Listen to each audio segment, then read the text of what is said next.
வீட்டில் தோசை சுடுறீங்க, தோசை சுடுறதுக்கு என்ன செய்வீங்க? சிம்மில் வச்சு தானக்கா சுடுவீங்க. ஆமாம், நம்ம கிச்சனுக்குள்ளே அதிகமாக போகிறதில்லை, சிம்மில் வச்சு சுடுவாங்க. சரி, ஒரு நல்ல ஆட்டு கால் எடுத்துகிட்டு வந்தாச்சு, குக்கரில் ஓட்டாச்சு. சிம்மில் வச்சா கொதிக்குமா, சூடாகுமா? இப்போ நல்லா கேளுங்க, சிம்மில் வச்சு சுட வேண்டிய தோசையை நல்ல ஆட்டுக்கால் சூப்பு வேகிற அளவுக்கு நான் ஹை டெம்பரேச்சரில் வச்சேன்னு வச்சுக்கோங்க, என்ன செய்யும் தோசை? பாருங்க, இந்த டெம்பரேச்சர் ஒவ்வொன்றுக்கும் கர்த்தர் உன்னை எந்த டெம்பரேச்சரில் பயன்படுத்த ஆசைப்படுறாரோ அதே டெம்பரேச்சரில் இருந்துக்க. கர்த்தர் உன்னை எக்ஸ்ட்ரீம் டெம்பரேச்சரில் கொண்டு போறேன்னா எக்ஸ்ட்ரீம் டெம்பரேச்சரில் அவருக்காக பயன்படு. இதை விட்டுட்டு நீ லோ டெம்பரேச்சரில் ஹை டெம்பரேச்சரை நீங்கள் பார்த்தீங்கன்னா நீங்கள் உங்களை அறியாமல் உங்களை சாத்தானுடைய கையில் கொடுத்து விடுவீர்கள் என்ற அர்த்தம். சாத்தான் என்ன செய்கிறான்? யோசுவாவை எரித்து சாம்பலாக்கும்படிக்கு இப்போ போராடுகிறான். இன்னைக்கு அன்னையருடைய வாழ்க்கையில் அப்படிதாங்க. நிறைய பேர் அக்னியா பிரகாசிக்கிறாங்க, அக்னி பிளம்புகளா இருக்கிறாங்க, அக்னி கொல்லிகளா இருக்கிறாங்க.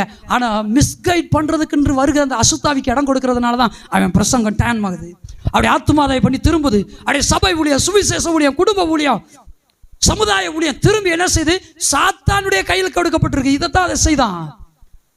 யார் அக்னி பிளம்புகளா இருக்க வேண்டும் என்று விரும்புகிறார்களோ அவர்களை அழிப்பதுதான் சாத்தானுடைய நோக்கம். எப்படி? இவன் தண்ணியா போய் தண்ணீர் வெள்ளங்களும் அழிக்காது. அதனால என்ன செய்வோம்? லோ டெம்பரேச்சரா இருக்கிறவன ஹை டெம்பரேச்சர் ஆக்கி விட்டுருவோம். எப்படி எப்படி? லோ டெம்பரேச்சர்ல எரியிற ஆளுக்கு ஹை டெம்பரேச்சர் ஆக்கி விட்டுறது. எப்படி? ஒரு நல்ல ஒரு பாட்டு படிப்பார், சூப்பர் ஆயிரும், பயங்கர ஃபேமஸ் ஆயிரும். அவருக்கு ஆழமான சத்தியமும் தெரியாது, ஒன்றும் தெரியாது. அவர் அனுபவத்தை பாடலை எழுதியிருப்பாரு. இவரை கொண்டு போய் எங்க நிப்பாட்டுறதுங்க? 1000 பாஸ்டர்மாருக்கு மத்தியில் போய் நிப்பாட்டி பிரசங்கம் பண்ணுங்க. ஐயா, உங்க பாட்டு தான் இன்னைக்கு இந்தியாவையே கலக்கிட்டு இருக்கு. பாட்டு பயங்கர பிரசன்ஸா இருக்கும், 4 பேருக்கு பிசாசு போயிருக்கும், 4 நோய் குணமாயிருக்கும், 4 பேர் உற்சாகம் அடைந்திருப்பாங்க. பாடல் அவ்வளோ அற்புதமான ஒரு பலனை கொடுத்துருக்கும். கொண்டு போய் நேரம் எங்க நடத்திடுவாங்க? 100 பாஸ்டர்மாருக்கு இருக்கிற இடத்துல போய் நிப்பாட்டி பிரசங்கம் பண்ணுங்கய்யா. உங்கள் பாடல் எவ்வளோ ஒரு எழுப்புதலை கொண்டு வந்து. அவருக்கு ஆழமான சத்தியமும் தெரியாது, ஒன்றும் தெரியாது. வார்த்தையை என்ன செய்வார்? அவருக்கு தெரிஞ்சதோட மிக்ஸ் பண்ணி அடிச்சுட்டு போயிடுவார். வந்தது முழுசாக வந்தது அரை உரையாக போகும்.